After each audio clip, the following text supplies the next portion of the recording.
ये अप्सराएं मन के भीतर छुपी कामना की प्रतीक हैं गरुड़। इसलिए जब तक उस कामना पर नियंत्रण नहीं होता तब तक ना तो ये विवाद सुलझेगा और ना ही देवी लक्ष्मी प्रकट होगी। तब तो प्रभु मुझे ही कुछ करना पड़ेगा। परंतु इन सभी के लिए तुम केवल एक दास हो, ये तुम्हारी बात क्यों सुनेंगे? नहीं सुनेंगे भैया, परंतु अपनी मां की आज्ञा अवश्य मानेंगे।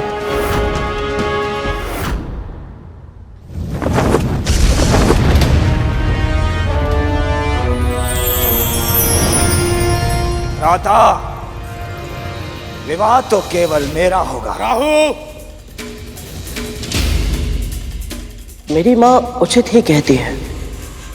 क्या कहती तुम्हारी मां?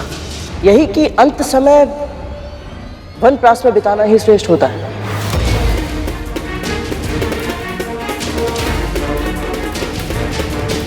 अब आपके पुत्रों को संभालने वाली सुंदरी आ गई है दीदी मां।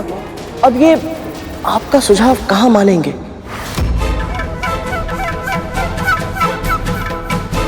इसीलिए उचित यही होगा कि आप वन में या पिताजी के आश्रम में जाकर तपस्या करें।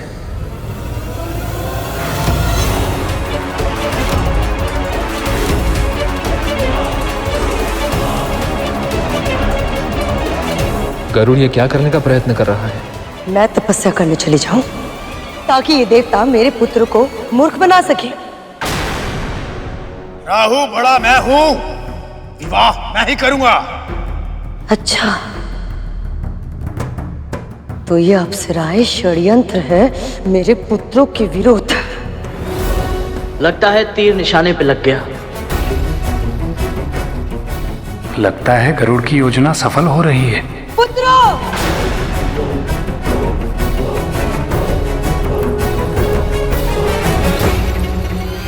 कोई भी इन अप्सराओं के निकट नहीं जाएगा। देवता को लेने दो इन्हें, यह आदेश है मेरा।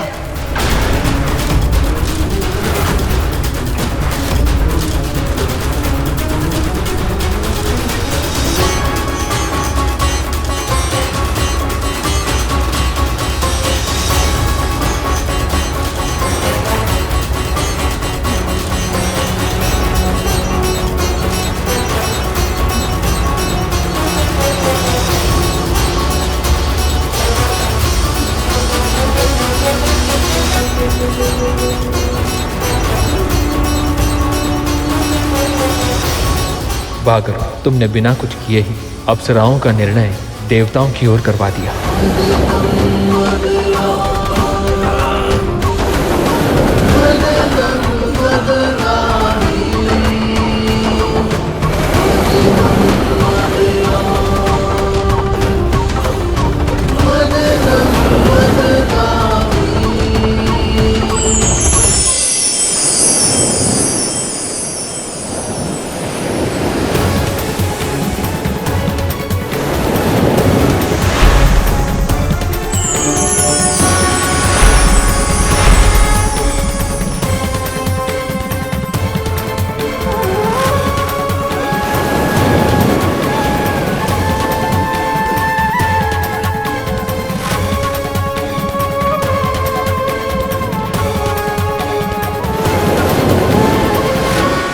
ये अद्भुत प्रकाश, ये मंद मंद चलने वाली पवन और प्रकृति में ये सुंदर बदलाव, ये सब कुछ कैसे हो रहा है? इन सभी संकेतों को देखकर तो ऐसा लग रहा है कि अब आएगा वो अमृत। अमृत, अमृत, अमृत, अमृत, अमृत।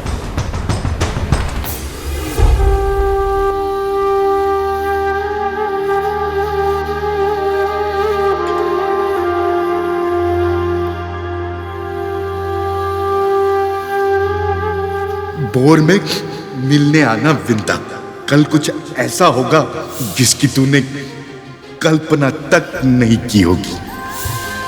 बाबा ने मुझसे ऐसा क्यों कहा? और आज मेरा मन इतना अशांत क्यों है? ऐसा क्यों लग रहा है जैसे कुछ बहुत बड़ा होने वाला है? हे प्रभु, हे नारायण, मेरे साथ रहिएगा।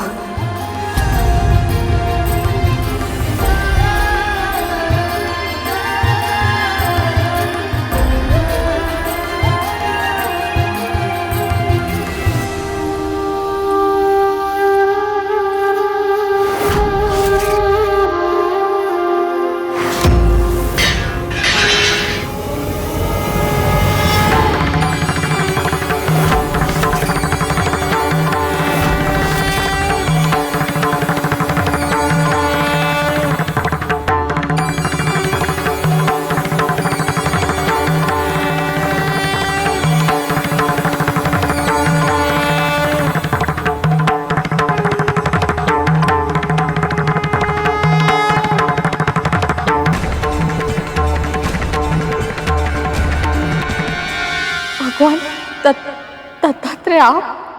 कल्याण, तुम मुझे एक साधारण, असहाय, दीनहीन, बूढ़ा रोगी समझकर अपने घर लाई थी, पर मैं वही दत्तात्रेय हूं जिसने अग्नि, वायु, जल, आकाश, पृथ्वी, सूर्य, चंद्रमा, कबूतर, अजगर, समुद्र, मछली, हाथी, कुंवारी कन्या, बालक, कूरर पक्षी, बाण बनाने वाले, मधुमक्खी, सर्प, मकड़ी और भृंगी कीट जैसे 24 गुरुओं से शिक्षा लेकर अपना ज्ञान अर्जित किया है। और अब मैं इस जगत में मुक्त भाव से विचरण करता हूं। मैंने तुम्हारे धैर्य और श्रद्धा के बारे में बहुत सुना था, इसलिए परखने चला आया। तूने मुझे तनिक भी निराश नहीं किया। पूरे मनोयोग से, बिना किसी स्वार्थ के, जिस तरह तूने मेरी सेवा की है, उससे मैं बहुत प्रसन्न हूं विंता। इसलिए अब मैं तुझे वरदान देना चाहता हूं। मन में जो इच्छा है मांग ले। मुझ जैसी साधारण दासी को आपने अपनी सेवा का सौभाग्य दिया। बिना मांगे सब कुछ मिल गया है मुझे। अब मुझे और कुछ नहीं चाहिए। तूने मेरी सेवा निस्वार्थ भाव से तो की ही, किंतु अब मेरे दर्शन पाने के बाद भी तेरे मन में लोभ नहीं जागा। तेरे मस्तिष्क में किसी अभिलाषा का विचार तक नहीं आया, और इसलिए अब मैं तेरी झोली में वो सब डाल, पूरी तरह सुपात्र होने के पश्चात भी, जिसके लिए तू वर्षों तक तरसी है। दासत्व का जो दंश तुझे दिन प्रतिदिन दसता है, अब तुझे उस दासत्व से मुक्ति मिल जाएगी।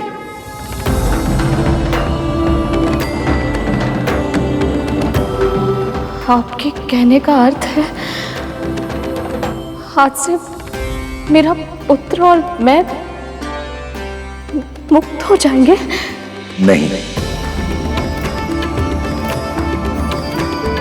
जिस प्रकार एक काली घनी लंबी रात्रि के पश्चात सर्वप्रथम आकाश में तुम्हारे पुत्र अरुण की लालिमा छाती है, और उसके बाद ही धीरे धीरे सूर्य का प्रकाश फैलता है, उसी प्रकार धीरे धीरे तुम्हें तुम्हारे कष्टों से मुक्ति मिलेगी।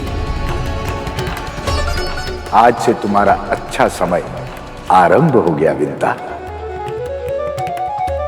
और धीरे धीरे एक एक करके तुम्हारे सभी दुख समाप्त हो जाएंगे, और फिर समुद्र मंथन से निकलने वाला अमृत तेरे जीवन के सारे विष को समाप्त कर देगा।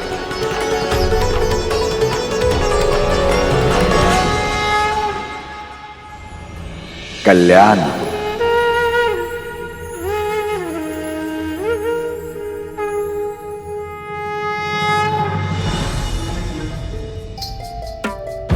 बाबा के आशीर्वाद के प्रयास में इतना श्रम करना पड़ेगा, इसकी तो कल्पना भी नहीं की थी। दीदी, दीदी, दीदी, धीरे बोल। पहले से मेरा मस्तिष्क फटा जा रहा है। क्या हुआ है? क्यों आई है तू यहाँ? दीदी वो बाबा, वो कोई साधारण बाबा नहीं है, वो भगवान दत्तात्रेय है दीदी।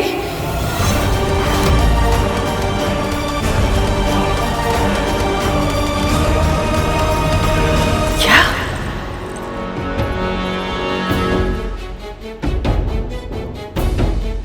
क्या कहा तूने? ये सत्य है दीदी।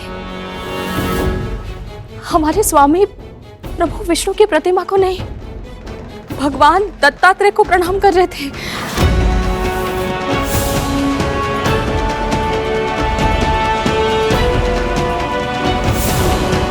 अभी अभी उन्होंने मुझे साक्षात दर्शन दिए दीदी। संभव नहीं है, ये संभव नहीं है।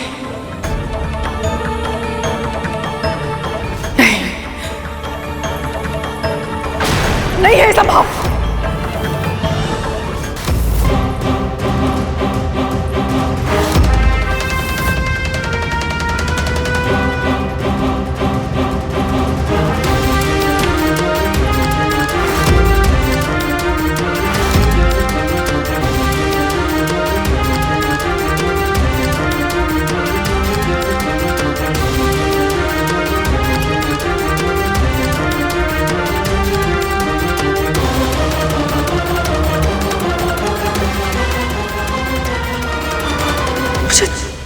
दर्शन भी नहीं दिया भगवान ने।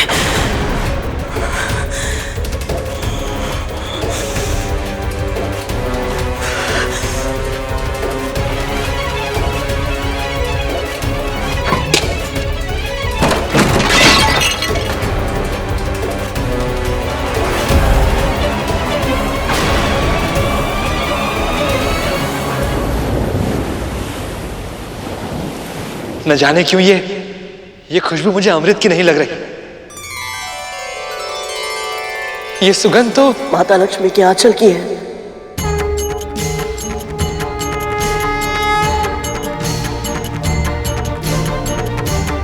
सही पहचाना गरुड़।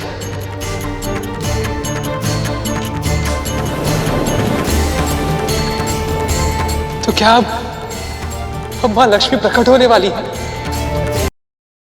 मन तो मेरा भी यही कह रहा है भैया, परंतु सटीक अनुमान लगाना भी तो संभव नहीं है।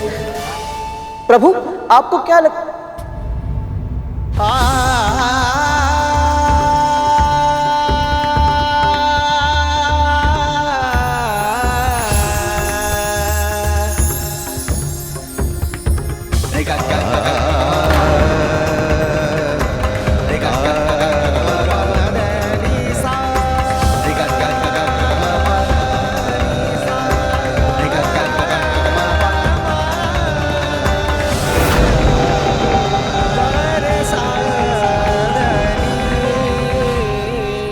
स्वामी, हमारे इस विरह की अवधि हमारी पुनर्मिलन की प्रतीक्षा समझकर बिताइएगा। अभी हमें जाना होगा प्रभु।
लक्ष्मी,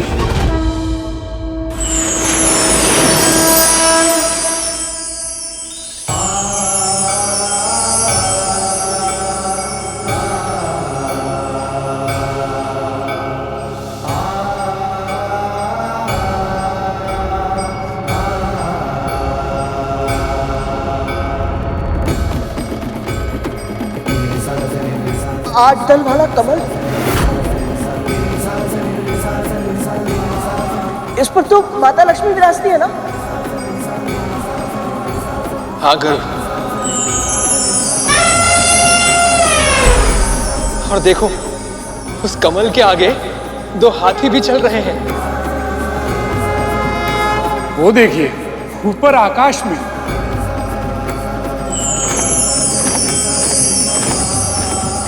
देवी लक्ष्मी का वाहन उल्लू।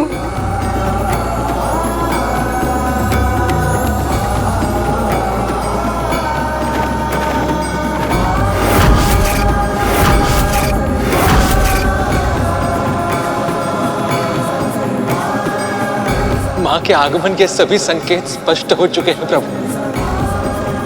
आपकी प्रतीक्षा समाप्त हुई। अपनी आंखें खोलिए प्रभु, मां का साक्षात्कार कीजिए। ये संभव नहीं है शेष।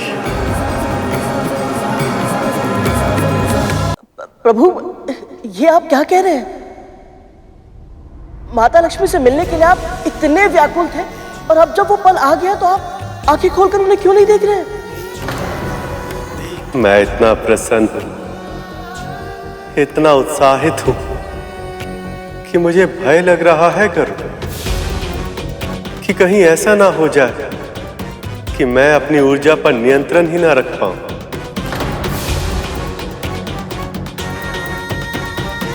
सैकड़ों बार इस पुनर्मिलन के क्षण की कल्पना की है मैंने, किंतु मैं भी नहीं जानता कि जब हम दोनों एक दूसरे के सामने आएंगे तो क्या प्रतिक्रिया होगी, कैसे देखेंगी वो मुझे, किस नाम से पुकारेंगी। बस यही सोचकर मेरे हृदय की गति बढ़ती जा रही।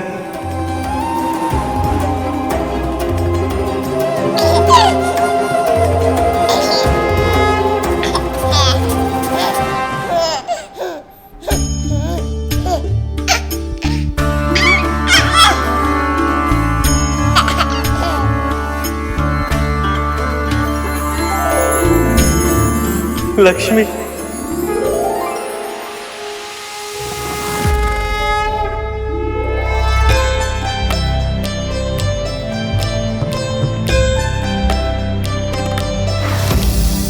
सुमनत वंदित सुंदरी माधवी चंद्र सहोदरी है ममाए, मुनिगण वंदित मोक्ष प्रदायनी मंजुल भाषिणी वेदनुते, पंकज वासिनी देव सुपूजित सद्गुण वर्षिणी शांतियुते, जय जय है मधुसूदन कामिनी आदि लक्ष्मी परिपालय मां। इतने समय के बाद भी केवल लक्ष्मी ही है जो मुझे इस तरह चौंका सकती है। ऐकली कल्मष नाशिनी कामिनी वैदिक रूपिणी वेदमये, क्षीर समुद्भव मंगल रूपिणी मंत्र निवासिनी मंत्र नुते, मंगलदायनी अंबुज वासिनी देवगणाश्रित पादयुते, जय जय है मधुसूदन कामिनी धान्य लक्ष्मी परिपालय मां। माता लक्ष्मी शिशु रूप में वापस आई है। जयवर वर्षिणी वैष्णवी भार्गवी मंत्र स्वरूपिणी मंत्रमये, सुरगण पूजित शीघ्र फल प्रद ज्ञान विकासिनी शास्त्रनुते। देवी अदिति, देवी दीति, देखिए माँ के शिशु चरणों में सभी शुभ चिन्ह विद्यमान हैं। मधुसूदन कामिनी धैर्य लक्ष्मी परिपालय मां।